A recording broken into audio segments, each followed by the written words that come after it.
Hi Flyers, Eric Mueller here with Milepoint TV. We're here at Frequent Traveler University and I've run into Mr. Ben Mutzabaugh. He is the editor of Today in the Sky for USA Today and just general all-around man with your finger on the pulse of the airline industry. That's what we try to do. Yeah, well, that's important to do.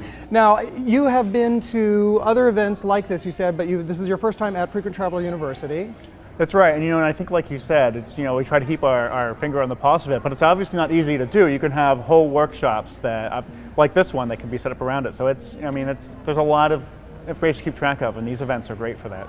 Well, there's a lot going on, like you said. It feels like the community is really expanding, and I'm curious if you've seen the same kind of thing. Like there's more of an awareness out there of points and miles and how all those can be used. Yeah, I think that's true. I think maybe 10 years ago, everyone had their American account or their United account, but I think now it's really become this commodity, and whether it's just the expansion of the programs naturally, or credit cards, or people have finally learned, like, hey, my 10 trips I need to take to Dallas every year for work can eventually get me a free trip to Tahiti. Right, and maybe I should keep track of those. Yeah, I think people are a little more in tune with the value of it, and I think anytime, of course, there's that value, you'll see a whole industry or community spring up around it like we're seeing with Frequent Traveler community.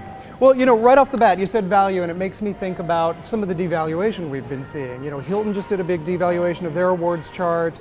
Flying Blue, I understand, has some devaluation coming up, and there's some other stuff happening. Maybe devaluation isn't the right word, maybe adjustment is the right word, but we're seeing some of that right now. What do you think of that? I think that's the risk when you decide to accumulate value, just like, whether it's, I wouldn't equate this necessarily to the stock exchange or to other investments like that, but, right. People who travel a lot, who are involved in this frequent traveler trade, they have accumulated a lot of points or miles or what have you, and they have a value, and that's always with anything. A risk is that something changes, and $1 million of something today may not be worth tomorrow the same thing, and that's obviously something this audience is attuned to. So it's the balance between holding on to those miles to use them 2 years from now, or use them now while you know what they're worth. Right, and it's funny, this is one of the challenges that I face, and a lot of people here at FTU that I've been talking to as well, is I want to have revenue tickets and fly enough to get my status, and then I'm accumulating miles through credit cards, and then I'm not sure when I will have the opportunities to use that because I want to pay for it. So it's tough.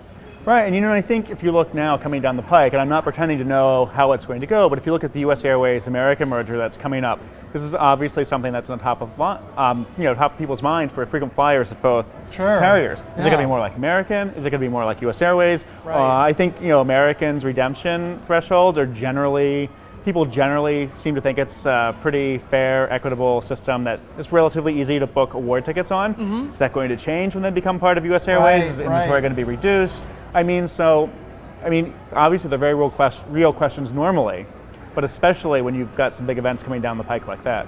I heard a very interesting theory. Speaking of that merger, American, just came out with a bunch of elite level milestones where you get special bonuses when you hit certain amounts.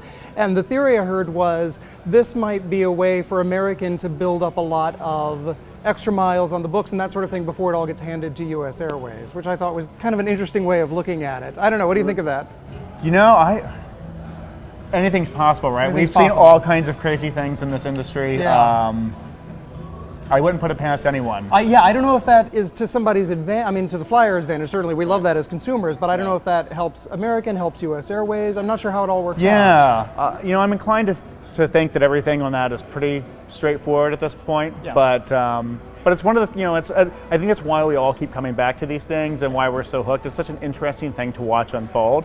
And I think, the U.S. Airways American merger will be especially so, just in how it relates to frequent flyers. And, Advantage is the gold standard, or at least, the program that created all of the others, or led to all of the others. So I think what happens with Advantage will just be fascinating to watch, both from a standpoint of people who use those miles and collect those miles, to just people at other airlines, or just everyone knows Advantage. So whatever happens will be interesting. Yeah, there's been a lot of talk this weekend about the merger, a lot of questioning, a lot of speculation going on, and it's tough to know what it's going to be. There's what I keep hearing over and over is no one really knows how it's going to shake out. Well, we can all guess, and I think, everyone, and there are people I think close to the situation that have educated guesses. But I think at the end of the day, except for maybe, I don't even know how much people at U.S. Airways and American know yet, because of course, by law, they can't really start discussing how to harmonize those things until the merger actually closes. Right. So I think right now we're talking about guesses and educated guesses, and I would give more weight to the educated guesses, but again, for us, it's a lot of fun to watch, and I think we all really kind of enjoy the game and wondering and saying, well, what if they do this, or what if they do this, or they might do that. I think it really is entertaining. It's very entertaining, and it's about a very tangible product that we all love to enjoy and use. So, right, and it's not like you said. It's like the stock market, but it's one thing to speculate about a stock and a company that you're just sort of involved in financially. It's another thing where it's like, well, we're talking about my upgrades. Are my upgrades still going to clear? That kind of thing. My retirement doesn't depend on it, but if my 200,000 Advantage miles gets devalued, I will be disappointed. Right. Thankfully, my retirement is not dependent on that. Right. I think that's probably a very good thing that none of us really want to have a retirement depending on somebody's frequent flyer program. But yeah, you have to think about that. Okay, let's shift gears a little bit and talk about the 787. Now, Boeing has had their challenges with that. They've been working with the FAA closely, and my understanding is things are back on track now. They've gotten certified to get them back in the air. Folks are excited about that jet. Right, and I think the interesting thing more broadly, this community of frequent travelers is obviously very excited about it. I'm curious to see what the reaction is from the public at large.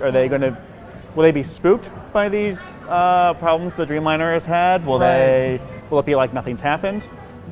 I think there won't be a whole lot of. I think people will get back on the plane. Yeah. But Boeing and the airlines that fly it really do at this point have to have their fingers crossed. I don't think they can afford many more safety incidents, regardless of how severe they are. Yeah, I agree completely. But I think as of now, people are very excited about it. I know people, at least in the United States, I think are very happy because it's even with the hiccups, it's something that American manufacturing can be proud of. American ingenuity. We've got this great new age aircraft. And I think there's a lot of just national and civic pride behind it. Obviously, the flying community is enthusiastic for this great new airplane. So I think people are ready to see it flying again. And Ethiopian is a good start. And I know that all the other airlines that have it are probably chomping at the bit, Yeah, I mean, we were lucky enough to fly it on Star Megadoo 4, to get a chance to be on the 787.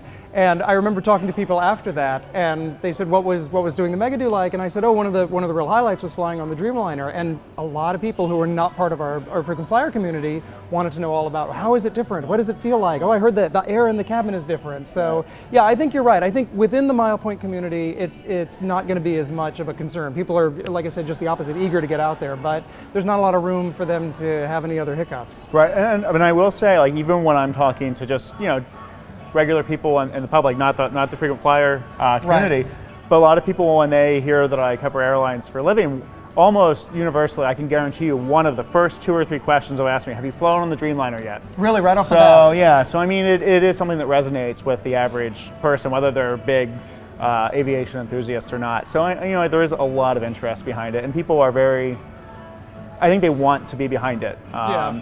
So I think right now they're in a good shape, and I have confidence that Boeing and FAA have got the problem licked and will be in. That's right. We're going to keep our fingers crossed for everybody, because I just want to see more of those in the air. Right. So one more thing I want to ask you about. There's this big picture trend. I'd love to just get your thoughts on this, which is the talk about the loyalty programs moving towards being more revenue based. So more specifically, we're talking about like the airline mileage programs. You're making status maybe based on how much money you're spending on tickets versus how many miles you're flying. I'm curious, is this the natural evolution, or is this something that just a few people are testing and then they're going to pull back?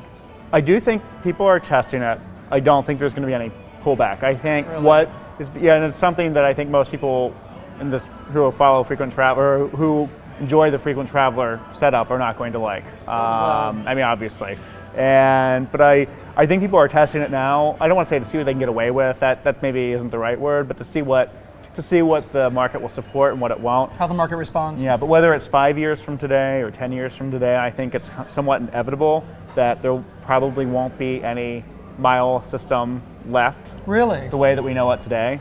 There will be some revenue component to it, and it's easy to imagine a setup where all airlines have gone to some type of revenue component. If you look at Southwest, I mean, for years they had the most fervent following of any legal, had a very strong following of frequent flyers, because for people who weren't interested in international travel, it was a very easy setup. Yeah. 8 flights. It's a punch card. Yeah, 8 round trips, get 1 free. Yeah, and you get a free sub sandwich too. Right, exactly. It was simple, people liked it. But even for a simple even for as localized an audience they have, the domestic U.S. market, once they went to that revenue system, I just don't sense the enthusiasm for it that it used to be. It's still probably in Southwest's best interest. Now, how that will translate to Delta and United and American, the airlines that this community tends to be a little more focused on, I think will be interesting to see. Delta, I think, will be the first. They've already announced, they're already inching into it. Exactly. Yeah. Well, you know, like you said, it's especially this community. I think of any group of flyers, we're the ones who really work to maximize the miles for the least amount of money. So I feel like we're going to be impacted more than the general public, or obviously business flyers, that kind of thing. You know, the people they're really going after. And I think, and I think that's probably true. And from the airline's perspective, though we may not like some parts of it. It is hard to argue. It's like, well, maybe someone shouldn't be gold because, or a 50,000 mile a year flyer because they bought, 10, 5,000 round, 10, right. So they bought 10, 5,000 mile tickets at $199 a pop. Like, right. Yeah, I mean, that's an extreme example, but so we'll put a different spin on the mileage runs. And I think that's what we're going to wait to see, right? Will this kill them altogether? Will it become obsolete with the way these programs are redesigned, or will there be some middle ground where there's still some opportunity for that? And the way Delta has moved now, there's still opportunity for that as long as that's not all you do. Right, exactly. Yeah, they're doing kind of a mix right now, but it's that, again, I don't think they're finished, though. Yeah, I don't think they're finished. Yeah, it's going to be very interesting to watch the evolution of these programs, for sure. Absolutely. Ben, it's always a pleasure to talk to you. You have such great insights on the industry, and if you want to see more from Ben, of course, USA Today is the place to go. Ben, thank you so much for spending some time with me today. It's a pleasure talking to you. Pleasure talking to you.